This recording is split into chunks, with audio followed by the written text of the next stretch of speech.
livro de Jó,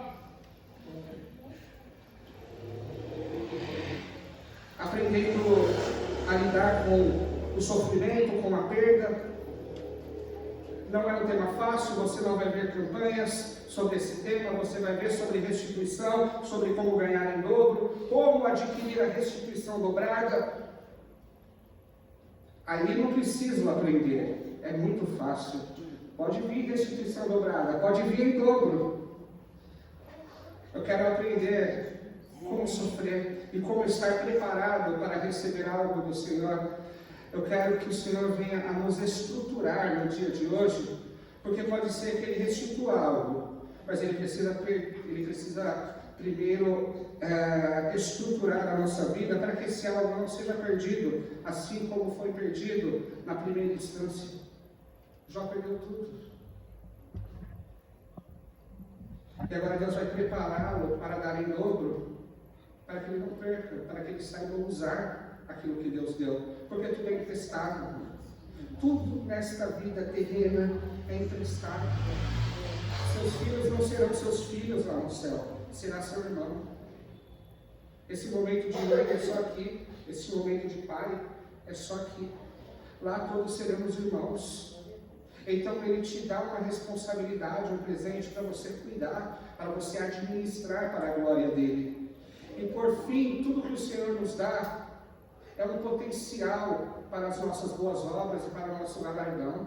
Se o Senhor nos acrescenta bens materiais, o desejo dele não é que vivamos simplesmente confortáveis e desfrute. Não. É para que a gente possa aumentar as nossas boas obras, observando e ajudando o necessitado, a obra do Senhor. Potencializar as obras. É por isso que Deus abençoa alguém. Por isso que quando Ele vê um coração que ama a obra, e não só a obra em si, não estamos falando de um trabalho apenas religioso, mas as pessoas, aquele que ama as pessoas em si, Deus sabe que pode ser generoso com essas pessoas.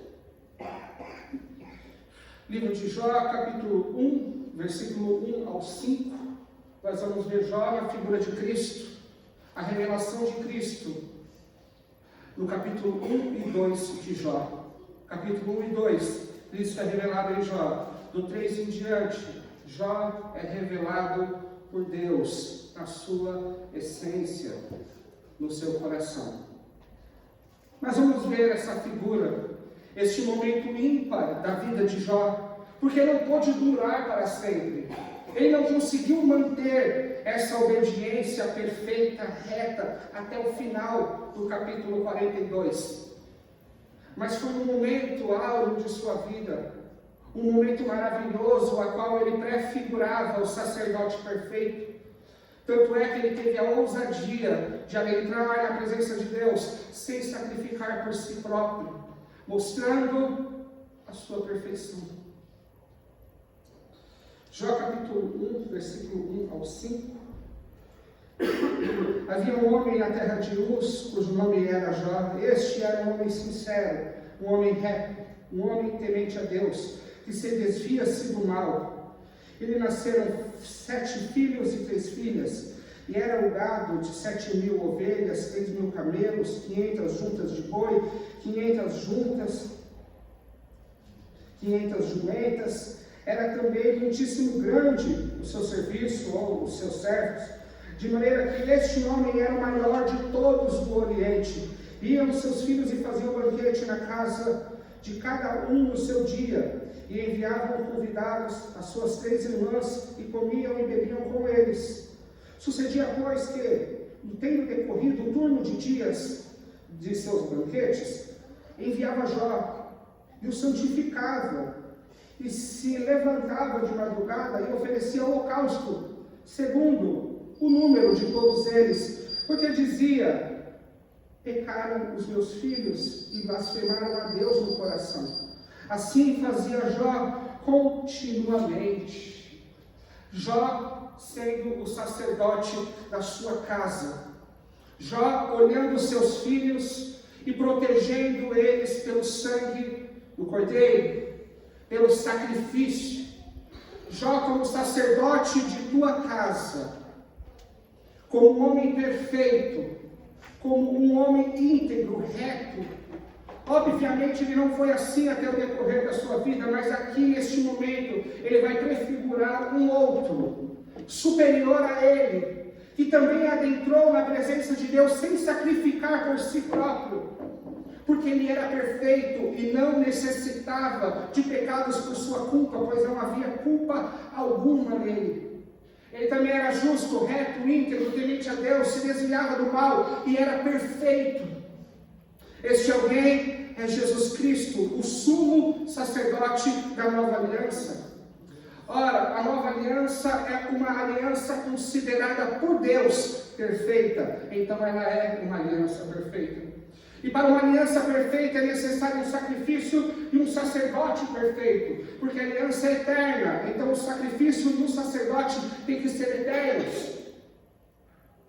Mas aqui Jó prefigura Cristo como sacerdote e não como oferta.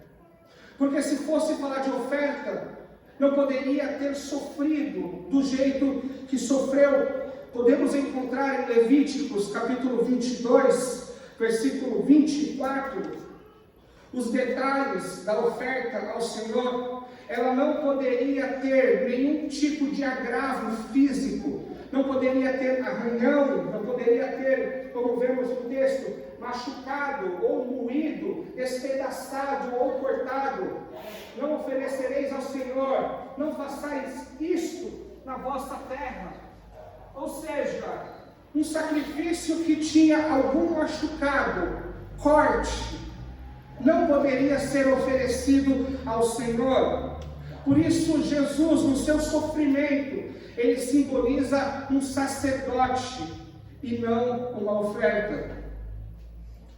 Observe que no Novo Testamento e também no Antigo, as pessoas peregrinavam de suas terras para ir até o templo de Jerusalém, para ali sacrificar ao Senhor, e eles colocavam em uma gaiola os seus animais para proteger, para que ele não se arranhasse, para que ele não se machucasse, porque se machucando, o sacerdote iria avaliar e esse sacrifício seria rejeitado.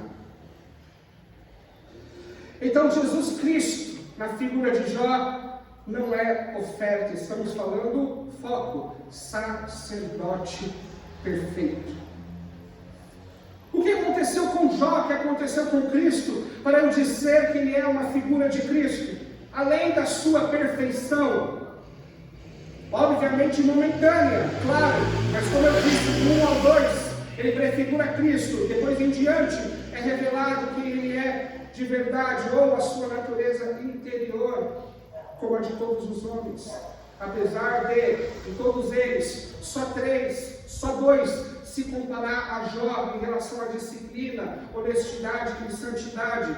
O próprio Deus falou em Ezequiel que somente Noé e Daniel têm a envergadura de Jó. Mas mesmo Jó, Daniel e Noé não se comparam ao menor no reino dos céus, porque o menor no reino dos céus tem uma nova vida, uma vida de Deus, o Espírito Santo de Deus, e tem a justificação do próprio Cristo sobre a vida deles. Vamos para Jó, capítulo 7, versículo 5, a gente vai ver o que aconteceu com o sacerdote. Aqui Jó vai comentar um sofrimento na carne.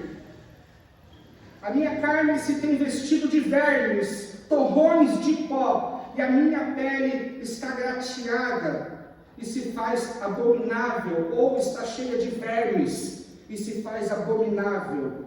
Ou seja, uma ferida, uma úlcera tão forte, que cheira mal, apodrece a sua carne, que vira pó de barro, como se ele estivesse voltando ao barro, como se a morte estivesse tragando este homem. Vermes estão saindo de dentro dessas rachaduras, dor intensa. Jó capítulo 19, versículo 14. Não é somente na carne que o sacerdote vai sofrer, mas também na sua alma, Os meus parentes me abandonaram, os meus amigos se esqueceram de mim. Um sacerdote machucado, doente, com agravos na sua carne, sentindo dor. Mas não somente isso, a dor no coração também é evidente, pois ele se sente abandonado pela família, pelos amigos. E toda a sua reputação desmoronou, pois se Deus faz isso com ele, é porque ele tem pecados. É porque ele não agiu direito, sem reputação, sem a família, sem amigos, abandonado por todos. Jó 40, versículo 12, o próprio Deus está dizendo acerca do que ele faz com o orgulhoso. Pois ele olha para todo o presunçoso e o humilha, pisa com seus pés o ímpio e aos malvados, onde quer que eles se refugiem. Observe que o Senhor humilha aquele que porta-se de maneira orgulhosa.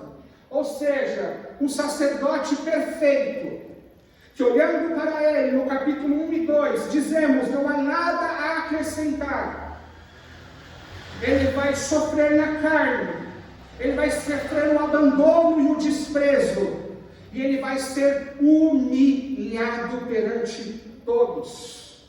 Jó, o mais rico do Oriente, agora cheira mal, agora está com a carne apodrecida, está com a cabeça raspada, com as vestes rasgadas, sentado em um lixão, cujas cinzas queimadas ele joga sobre a sua cabeça.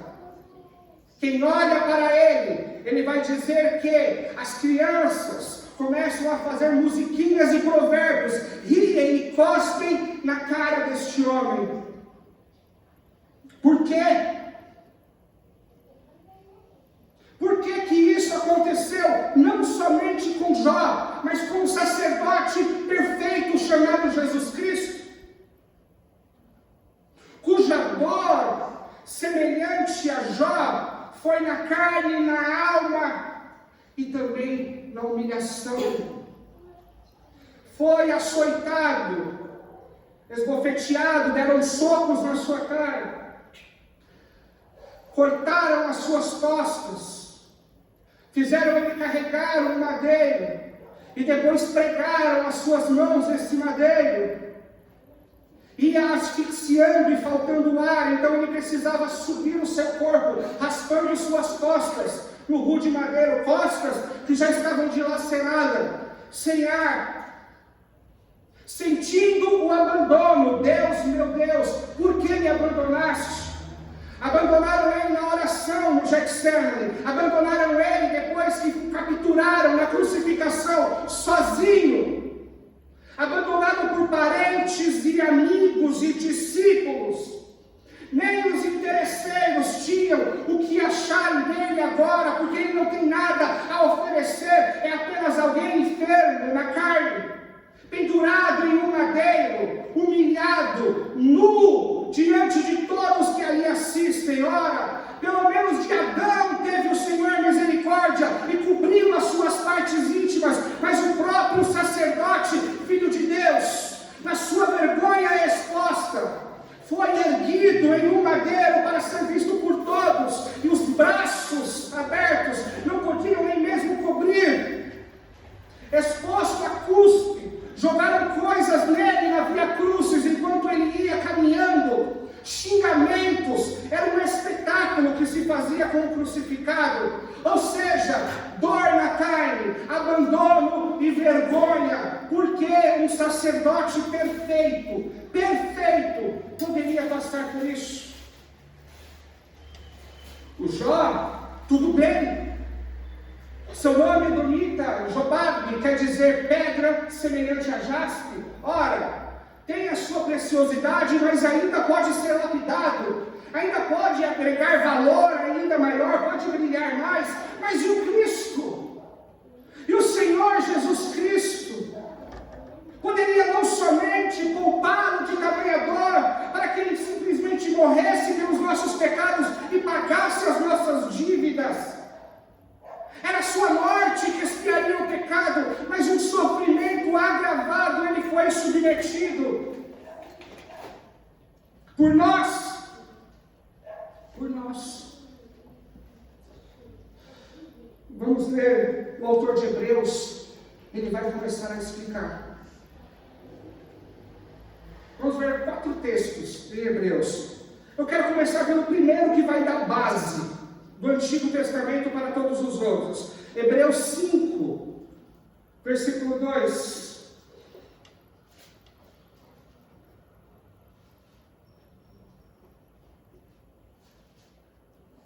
Pode pôr 1 e 2. Hebreus 5. Vamos ver o versículo 1 e 2.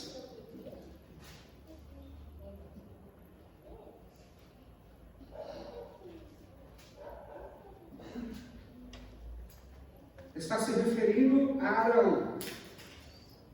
Porque todo sumo sacerdote, tendo tomado dentre os homens, é Arão, é constituído nas coisas concernentes a Deus, a favor dos homens, para oferecer tanto dons como sacrifícios pelos pecados. E é capaz de condoer-se dos ignorantes e dos que erram, porque também ele mesmo está rodeado de fraquezas. E por essa razão, deve oferecer sacrifícios pelos pecados, tanto do povo como de si mesmo.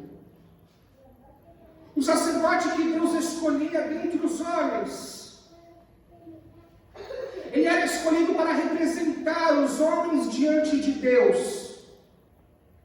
Mas para que essa representação seja genuína, este homem, ele tinha que se compadecer daqueles que erram e dos que são ignorantes.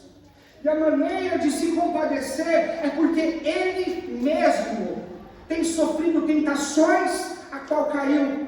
Ele mesmo tem sofrido com provações na qual pode ter blasfemado. Ele mesmo, tentando obedecer, caía em pecados. Por isso, ele pode ver naqueles que representa alguém igual a ele, porque oferecendo ele sacrifício e recebendo perdão, ele pode oferecer sacrifício pelos outros com a mesma compaixão, porque ele mesmo foi perdoado. O que Deus queria aqui é que as pessoas tivessem identificação com aquele que estava representando elas. Tinha que ser alguém que você pode olhar e dizer, verdadeiramente me representa. Por quê? Porque eu sou fraco, pecador, sou rodeado de fraquezas, mas eu vejo ele sacrificando também por si, chorando e clamando o perdão de Deus. Ele me representa. Ele é igual a mim. Ele pode sentir o que eu estou sentindo. Ele sabe o que é se sentir culpado, se sentir inútil, se sentir indigno e pecador. Ele sabe. Essa é a identificação. Agora vamos para Hebreus 5, 8 e 9.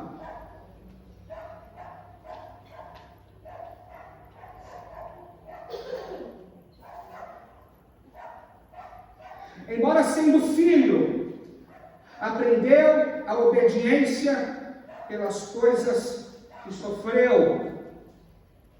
E tendo sido aperfeiçoado, tornou-se autor da salvação eterna para todos os que lhe obedecem. Ora, o autor de Hebreus está falando coisa aqui que até parece heresia. Uma coisa muito ousada de se dizer. Ele está falando que o Filho de Deus, Jesus Cristo, aprendeu pelo que sofreu. Como pode Deus aprender? Como pode Deus, o sabedor de todas as coisas, o onisciente, tornando ele aperfeiçoado, ou seja, ele foi melhorado em alguma coisa.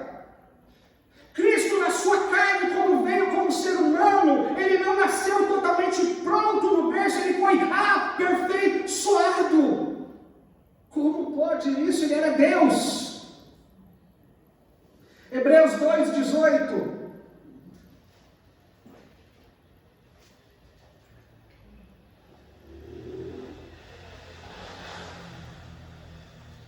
Deus, Ele é Espírito. Ele criou todas as coisas, não haja a matéria, o universo. E quando Ele, em Cristo Jesus, teve agora um corpo seu, pela primeira vez Ele vai experimentar o mundo físico, ou seja, Ele vai sentir dor, Ele vai morrer. Coisas que na sua onisciência Ele sabia, claro, mas Ele nunca tinha experimentado. E agora, experimentando essas coisas, Ele se torna apto para socorrer aqueles que estão passando pelas mesmas coisas. Pois, naquilo que Ele mesmo sofreu, tendo sido tentado, Ele é poderoso para socorrer aqueles que são também tentados. Ora, Ele sabe o que está acontecendo comigo e com você. Ora, Ele foi aperfeiçoado para ser o sumo sacerdote da nossa salvação. Ora, Ele foi submetido a dores intensas. O último, Hebreus 4, 15 e 16.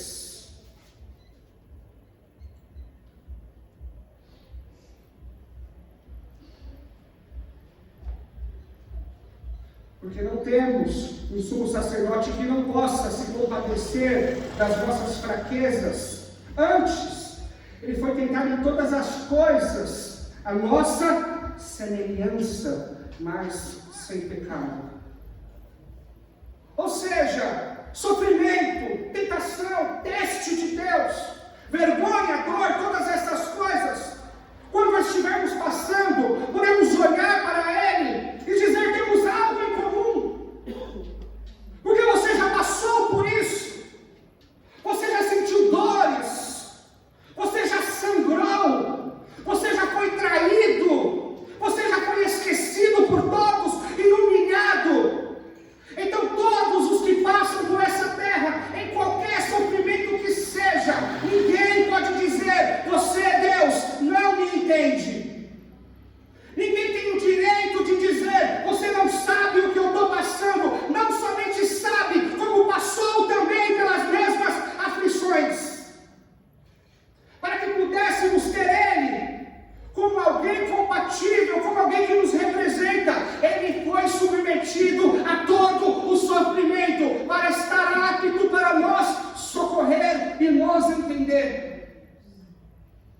Para interceder ao Pai com súplicas verdadeiras e genuínas de alguém que tem empatia. Sabe por quê? Porque Ele consegue se pôr no seu lugar, porque Ele mesmo já passou por essas coisas. Porque a palavra da moda é empatia, mas difícil é se colocar no lugar do outro. Difícil é saber o que o outro está sentindo, mas esse sacerdote, ele foi preparado para isso.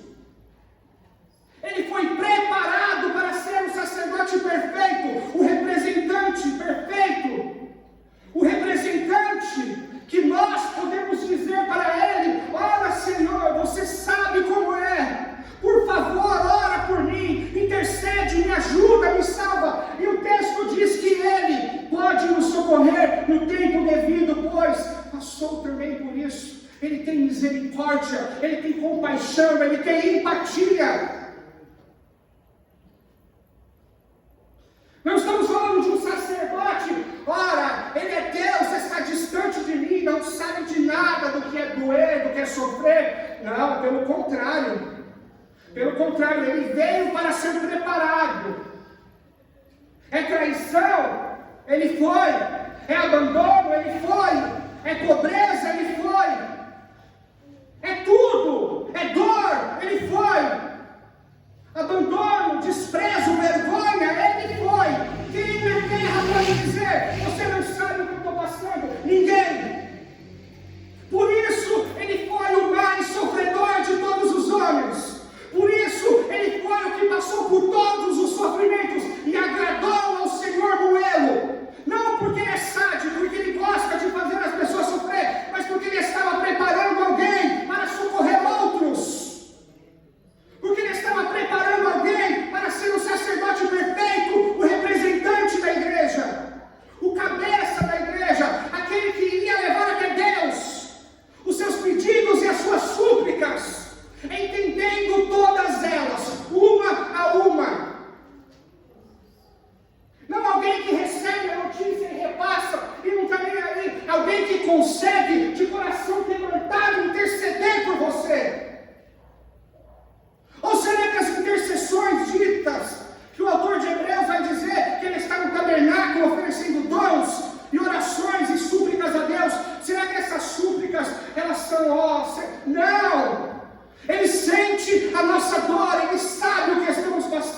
Ele se comove com o nosso sofrimento e não tem prazer nisso.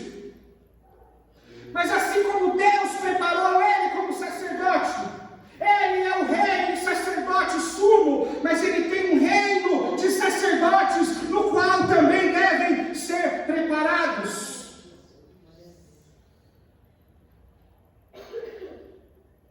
Os médicos ensinam a teoria, mas a prática é feita em um cadáver. Mas Deus, Ele ensina a teoria, mas a prática é operada em nós mesmos. A prática é operada em cada sacerdote, em cada um, para que cada um experimente um pouco do sofrer, para poder se compadecer daqueles que sofrem de maneira genuína, e não empatia porque está na moda, mas a verdadeira empatia de se pôr no lugar do outro.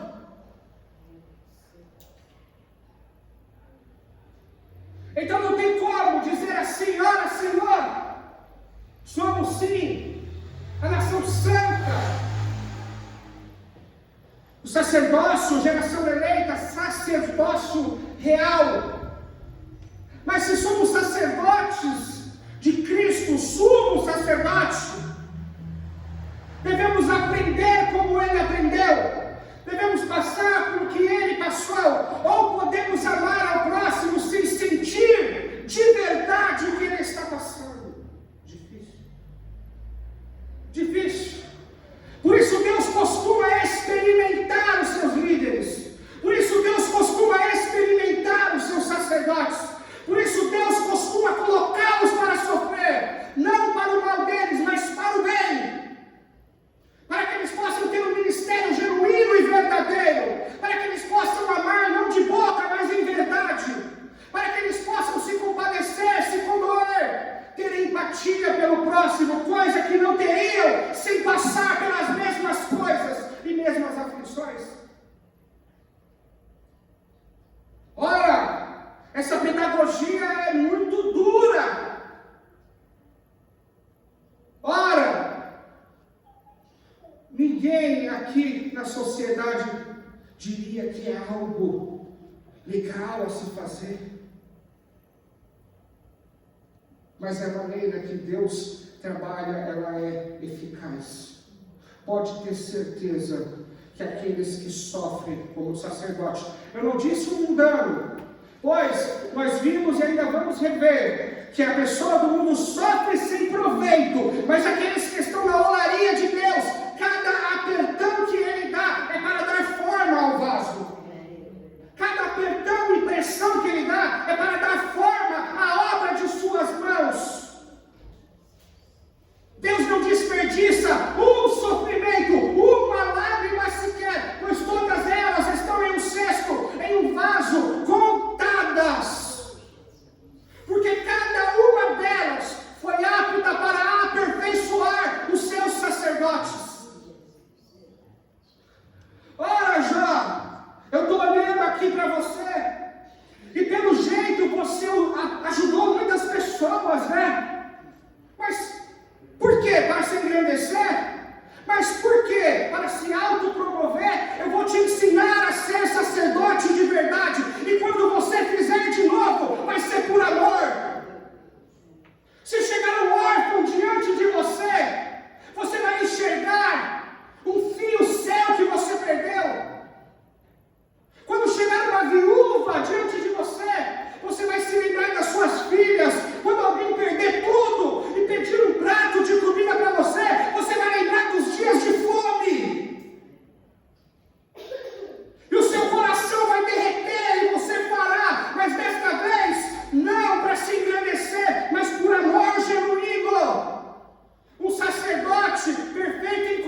intenções.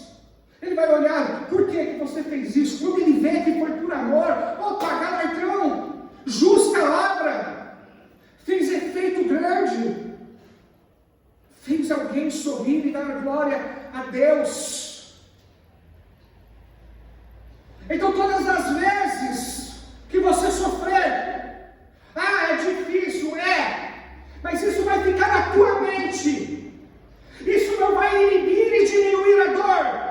Mas você vai ter que entender que Deus te chamou para sacerdote e você precisa aprender a se compadecer. Você precisa aprender a amar. Você precisa ser um sacerdote apto para socorrer. E não adianta dizer, eu conheço a palavra, eu sei fazer. Até o filho aprendeu pelo que sofreu. Deus, humildemente, desceu em um corpo humano para sentir dor, para morrer, para sentir fome, para aprender a ter empatia por os seres que foram criados por ele. Ora, mas ele conhecia, sabia da onisciência, mas ele queria ali, sentir na carne, para alguém que pedisse para ele socorro, ele pudesse entender o que essa pessoa está passando. Sacerdote perfeito. O autor de Hebreus descreve ele como alguém apto para socorrer, como alguém apto para se compadecer, como alguém que por causa do que passou, ele também socorre no que passa, por alguém que foi tentado também, e que até aqueles que estão em tentação, se pedirem socorro para ele vai ajudar. Jó tem que aprender a ser sacerdote, porque não é só obedecer, é se compadecer, é amar ao próximo, é ser representante deles e pagar na própria carne,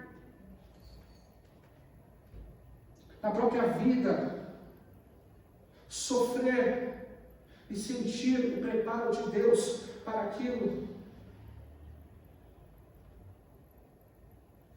O que falta é isso.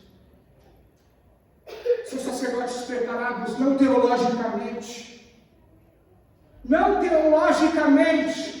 pois, mesmo que eu dê essas informações para vocês, se elas não tornarem em prática, não valem nada, porque Deus quer levantar sacerdotes para aprenderem não teologicamente, mas para olhar para trás, para um sofrimento já consumado e dizer, eu me tornei uma pessoa melhor, para olhar para as perdas, para olhar para tudo, para o sofrimento e para a doença, e poder dizer assim, olha, eu entendo aquela irmã que está doente, eu vou visitar, porque ninguém talvez me visitou, e eu precisava de alguém, na minha dor, eu precisava de alguém, e ninguém se lembrou de mim, todos me abandonaram, por isso eu não vou abandonar,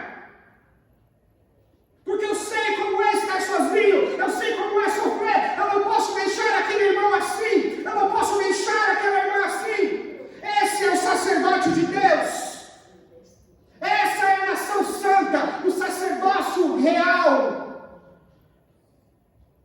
Não é a ordem de Arão, é a ordem de Cristo. É assim o sacerdócio dele. É muito mais pessoal do que teórico. É muito mais tete a tete, é muito mais cuidado do que conselho. É muito mais ação do que palavra de repreensão. É muito mais abraço. É um sacerdote preparado para isso. Você consegue olhar pessoas que tem uma vida sofrida e que é uma pessoa amável, e você vê o Espírito Santo e a presença de Deus nessas pessoas, e você não entende, depois de tudo que ela passou, como essa pessoa consegue ser assim e exalar carinho. É por isso, porque foi preparada para isso. Foi um sacerdote a qual Deus colocou as mãos para trabalhar nele, usou a pedagogia da dor, a qual usou também com o próprio filho dele. Não é um trabalho que ele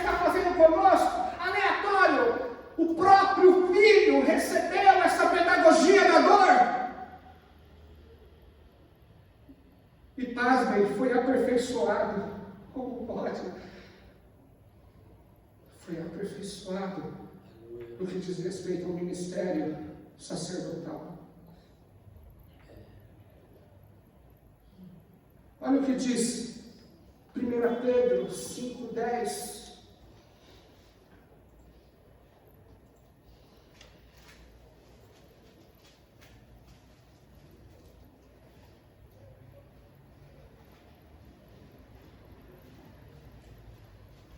Ora, o Deus de toda a graça, quem em Cristo vos chamou à vida eterna, glória, depois de terdes sofrido por um pouco, Ele mesmo vos há de aperfeiçoar, firmar, fortificar e fundamentar. Depois de terdes passado por sofrimento, por dores, por abandono, por vergonha, por difamação, por doença. Depois de tudo isso, Ele, o Senhor de toda a glória, vos aperfeiçoará, te firmará, te tornará mais firme. Ó, o inconstante, depois que sofre, ele pega uma reta e se firma na presença do Senhor. Fortificar e fundamentar. Sabe aquele crente fraco? Depois que sofre, se levanta do pó e das cinzas. Ele já não é mais alguém assim. Já não é mais um bibelozinho que tudo que fala quer sair fora, quer abandonar, quer pular do barco. Não. Ele é fortificado e fundamentado. Tem estrutura em Cristo Jesus e nos fundamentos da palavra de Deus. Ele não é alguém fácil de se derrubar. Ele não é alguém que vai ser arrancado de suas raízes facilmente. Ele está sob um fundamento. Depois o quê? De sofreres. Davi, antes de ser afligido, eu andava errado. Hoje eu guardo a tua palavra. Pedagogia da dor não tem falha. Quando Deus, Ele é aquele médico que dá as dosagens de dor correta, de vergonha e de abandono. Ele tem a dosagem certa a qual você vai suportar. Quando é Deus que coloca a mão para fazer isso, não tem como dar errado. A pessoa melhora, se torna mais humilde e se torna mais compassiva. Ou seja, se torna um crente de verdade. Não somente de aparência, mas de coração. É aqui que o Senhor muda o coração. É aqui que ele chora e grita: Deus, eu me arrependo. É aqui que ele vai lá e ele pede: eu quero uma vida nova. É aqui que o coração dele é colocado na pedagogia da dor.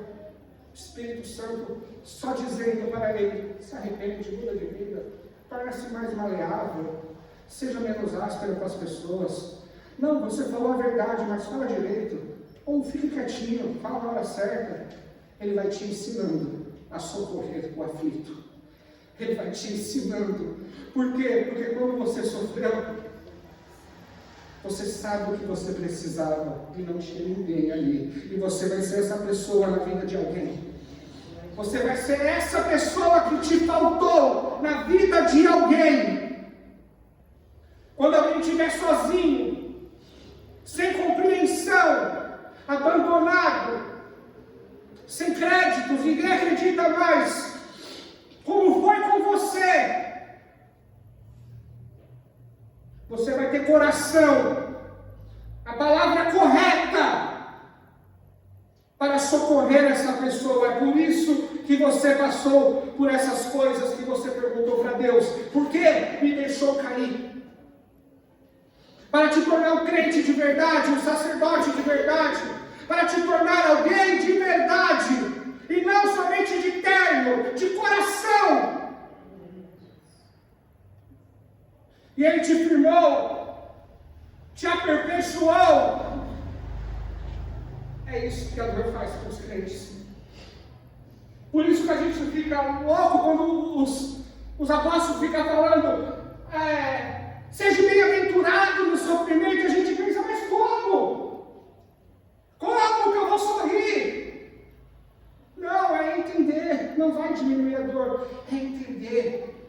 Não vai te destruir, vai te tornar alguém melhor.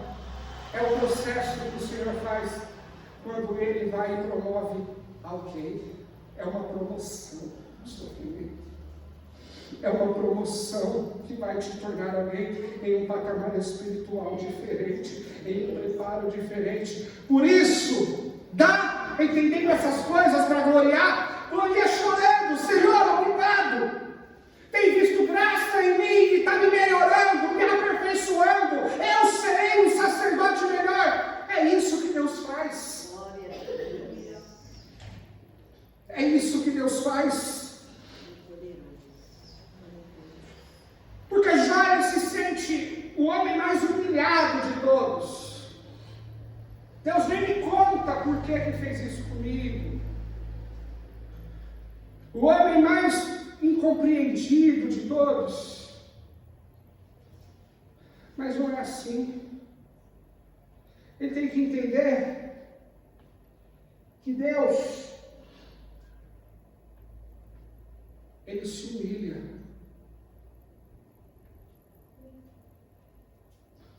A cruz, ela não é um espetáculo de vergonha apenas aqui na terra, mas também no céu. É Deus que estava ali. E entenda uma coisa de Deus, que quando Ele te humilha e te arranca tudo, é Ele também se humilhando. Eu vou te dizer o porquê. A cruz, ela mata. A cruz de Cristo, ela mata os nossos desejos e as nossas naturezas. Obviamente, a cruz é um instrumento de morte lenta. A pessoa fica ali, mas aos poucos vai morrendo o nosso eu, nosso ego. A cruz, ela mata o mundo. Ela mata o mundo para nós, o mundo perde a graça. E Deus está preso ali, humilhado, não somente na terra, mas também no céu, se humilhando. Sabe por quê? Porque quando Ele precisa tirar tudo que a gente gosta para que possamos olhar para Ele, isso não é humilhante. Tem que arrancar tudo de Jó para que Jó volte o coração para Ele, não é humilhante. Não é humilhante olhar e dizer, olha, essa pessoa ama o mundo, como Oséias fez. Arrancarei os seus dias de lua nova, o seu mosto, o seu vinho, o seu óleo, e lembrarás de mim. Porventura isso não é se humilhar? Tem que arrancar tudo que a gente ama e gosta para que possamos olhar para Ele. É por isso que Ele não tolera o soberbo, porque Ele mesmo se humilhou na cruz do Calvário, sendo Ele rico, se fez pobre, servo de todos, obediente até a morte e exposto em morte de cruz à vergonha. E agora, depois de tudo isso, a gente anda com o topete lá em cima, se achando melhor do que alguém, sendo que Deus fez tudo isso. Quem somos nós para se orgulhar, sendo que Ele mesmo fez isso? E continua arrancando os nossos brinquedos preferidos mundanos, para que possamos olhar para Ele e ser salvo. Por amor a nós, Ele nos arranca os nossos ídolos.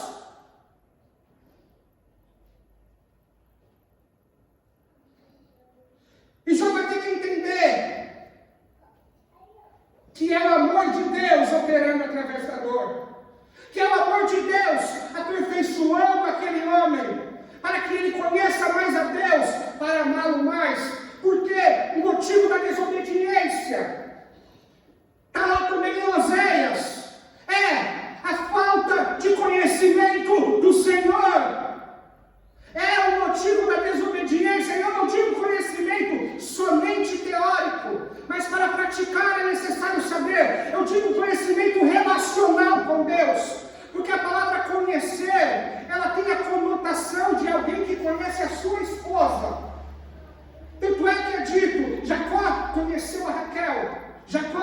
a Lia, então Adão conheceu a Eva depois disso. Ou seja, está falando de conhecer o quê? Intimamente, a nudez por inteiro. Então, à medida que a gente conhece esse Deus, quem vai se despindo, a gente vai vendo o amor, a soberania, a bondade, a gente vai conhecendo Ele por inteiro. Não dá para não se apaixonar, não dá. Por isso o motivo da nossa rebeldia e desobediência é a falta de relacionamento com Deus. Porque se conhecermos Ele como Ele é, estaremos apaixonados, porque Ele é digno. Ele é tudo. Ele é maravilhoso, todos os adjetivos. Cabem a Ele, santo, maravilhoso, lindo, Ele é. E já ele tem essa relação com Deus, mas agora ele está sendo quebrado, o coração dele vai ser mudado. A terra está sendo arada, preparada para um novo coração ser colocado ali. E esse novo coração vai conhecer mais ao Senhor. É um coração que tem uma relação diferente com o Senhor. É um coração dado pelo Espírito Santo de Deus. E é esse coração dado pelo Espírito Santo de Deus que tem a capacidade de gostar de Deus e das coisas de Deus. Então a relação aumenta, a paixão aumenta e a obediência aumenta. E passamos a ser como Ele é. Ora, Jó,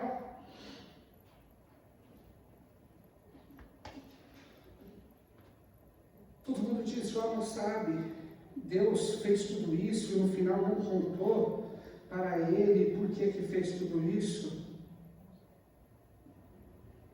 Mas ele disse para Jó,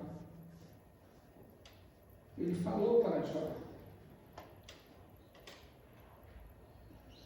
ele falou para Jó que, deixa eu ver se eu encontro, Jó 36,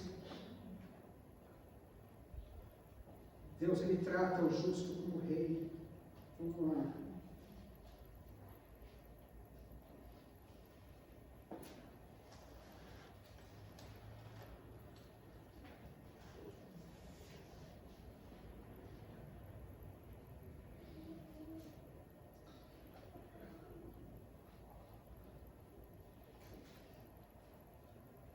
Ainda vamos falar sobre esse tema, mas só uma palhinha. Deus ele trata, se fosse resumir até aqui, tudo que falamos sobre o livro de Jó, seria o que ele vai dizer para Jó. Deus ele trata o justo como rei e não tira os olhos dele, mas havendo ele caído em armadilhas e não conseguindo se soltar delas, eis que Deus faz ele sofrer e padecer, para que ele enxergue o seu pecado e se arrependa. O justo, ele pode cair em armadilha, ele pode carregar dentro de si um ídolo, ainda que seja ele mesmo, uma paixão. Aí Deus vai lá e humilha e o faz adoecer, para que ele possa enxergar a sua falha e se arrepender, a fim de não ser condenado. E pereça sem conhecimento. Não é o caso de Jó. Deus vai forçar a barra até ele se arrepender. E quando ele se arrepender, os seus olhos vão abrir e vai entender Deus. Ele também vai dizer, Deus, assim como diz o Antigo Testamento, não faz nada sem antes falar aos teus servos e profetas. Eliú vai falar para Jó que Deus primeiro avisa através de profetas. Ele vai falar que Jó não veio de repente não, Jó. Deus primeiro avisa através de profetas. Depois, endurecendo o coração, ele vem em sonhos e revelações. Endurecendo o homem no coração, então aí ele põe no leito e fala através da dor. Então Jó foi avisado por pessoas, foi avisado em sonho, mas agora, na dor, ele vai ter que ouvir a voz do Senhor Deus. Se coloque em nome de Jesus.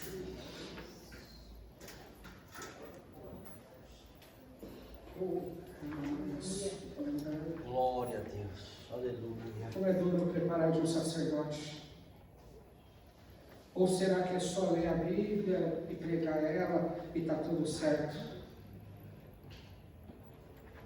Não está.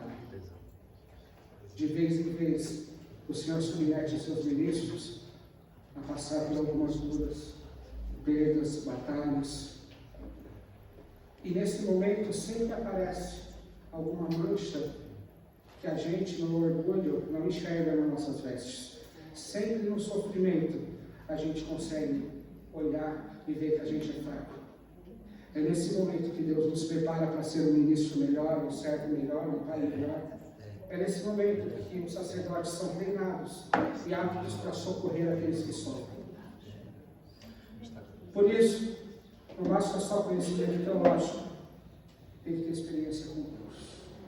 Tem que ter experiência dessa maneira com Deus.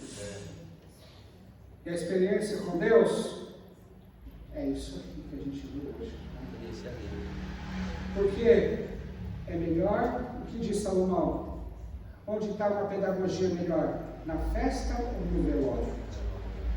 Na festa, no velório, você chama Deus para consolar. Na festa, ó, só em Caná da Galileia lembraram dele. Mas ninguém lembra dele no dia de aniversário, na festa, de falar: Senhor, vem para a festa aqui com a gente, vem curtir aqui.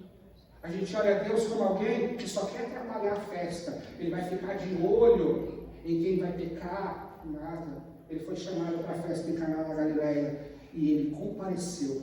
E quando a festa acabou, ele foi lá e fez ela perdurar por mais tempo. Chame Deus no momento da sua felicidade, que ele faz ela durar mais. Aleluia. Mas a gente se esquece dele. Por isso, o glória tem uma pedagogia muito mais eficaz do que a festa, como diz o sábio Salomão. Porque ali a gente vê o fim de todas as coisas. Ali a gente medita, ali a gente olha para nós mesmos e fala: para onde que eu estou indo, meu Deus? Eu vou para o inferno, Senhor. A gente lembra que a vida terrena, ela é finita, ela acaba. A gente não é eterno ainda, mas na ressurreição dos mortos, aí sim a gente vai ter uma vida eterna. A gente vai ter que lidar com a morte. E a morte vai tentar lutar contra nós. E se ela não vê Cristo em nós, ela vai te segurar. Se ela não vê Cristo em nós, ela vai vencer. Mas ela vendo Cristo em nós, assim como Cristo venceu, a gente também vai vencer. Oremos ao Senhor. Senhor Deus, que maravilhoso Mestre. Seus métodos de ensino, Senhor, não são comuns. Os homens não podem entender e nem suportar, mas os teus sacerdotes sim. Porque eles foram chamados para isso. E o Senhor tem a dosagem certa de sofrimento, de humilhação e de dor. Segundo a medida da fé, segundo a força de cada um, pois o Senhor não dá. Nunca dá um fardo a qual alguém não possa suportar por isso. Na pedagogia da dor, a sua mão é eficaz e perfeita e a dosagem é correta, segundo a capacidade de cada um. O Senhor não erra. É um método que o ser humano não vai entender, Senhor.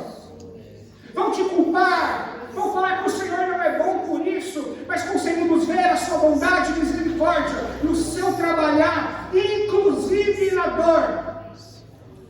Pois até o teu Filho, Senhor, o Jesus Cristo perfeito, aprendeu. Quem somos nós para dizer sabichão?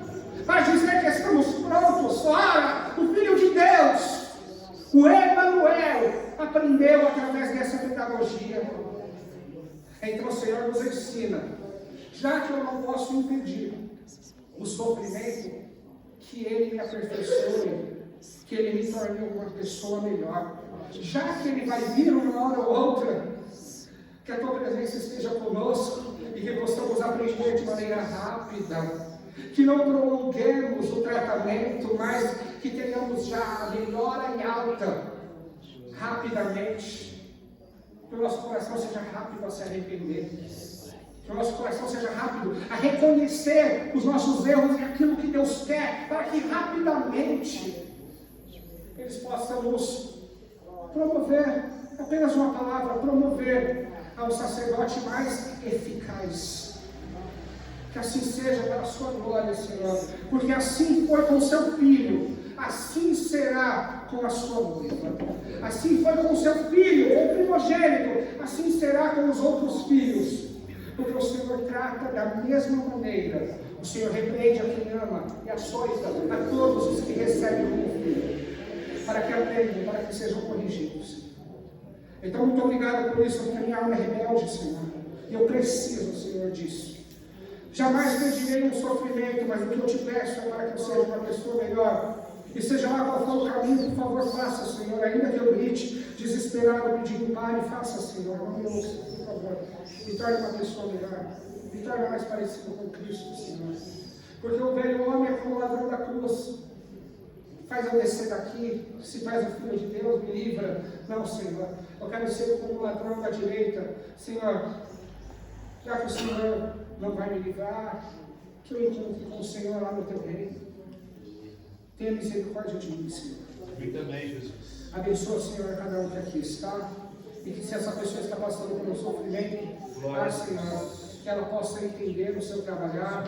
E aqueles que já estão aptos para socorrer, Senhor, dê discernimento e atenção. Dê olhos para eles, para que eles vejam o sofrimento e a necessidade do outro, pois eles estão preparados para ajudar. Eles estão prontos para socorrer. Então eu te peço, Senhor, abra os olhos deste obreiro, abra os olhos desta mulher, deste membro do seu corpo, deste sacerdote, que já foi por ti aperfeiçoado para isso. Em nome de Jesus, amém e amém. Aplauda ao Senhor em nome de Jesus.